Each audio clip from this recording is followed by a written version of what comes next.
Afternoon, Jets Nation. Welcome to the Jet Show. And Sunday was rough.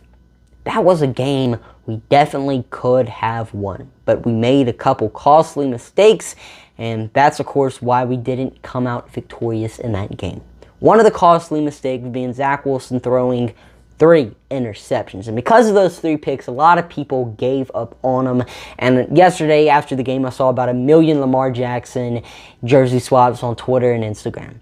But here's why you should still have faith in Zach Wilson and why I still have faith in our second overall pick from last year. So let's go ahead and talk about it. Yesterday, Zach Wilson really didn't play a great game. He did throw for 355 yards and 2 touchdowns, but he also threw 3 interceptions. So 3 picks being very, very costly, and all 3 of those interceptions definitely could have been avoided. His first one, he had a wide open receiver in Ty Johnson.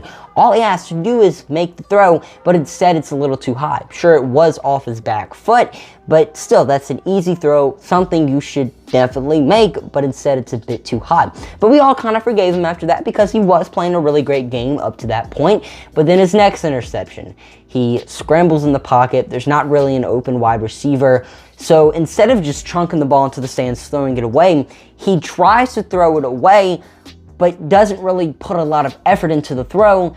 It's still in bounds. A throwaway pass, something that's supposed to be out of bounds or in an area where absolutely no one is, it goes in an area where there's a couple Patriots players and it ends up getting intercepted. And then his final interception was definitely one he could have threw away. Definitely one he should have, but instead he chucks it down the field.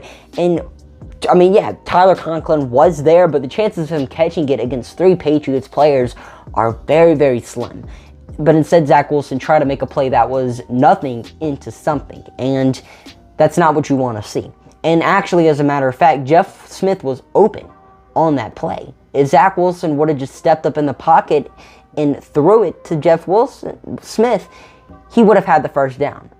And Zach Wilson just tries to do way too much on every single play.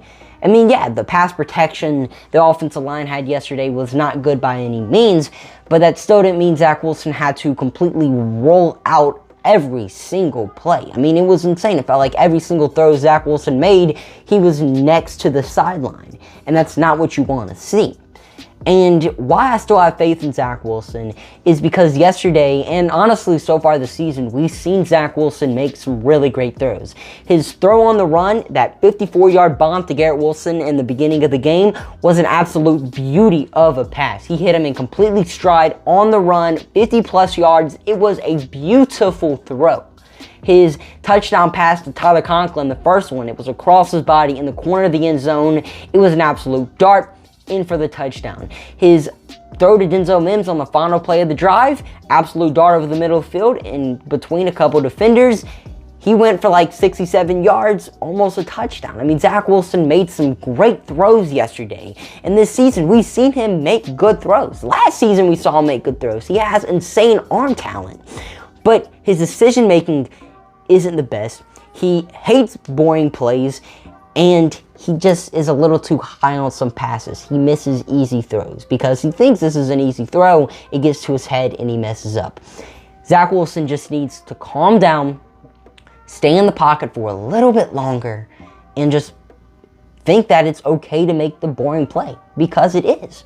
Because you know what's not boring? Winning. You know what is boring? Throwing interceptions.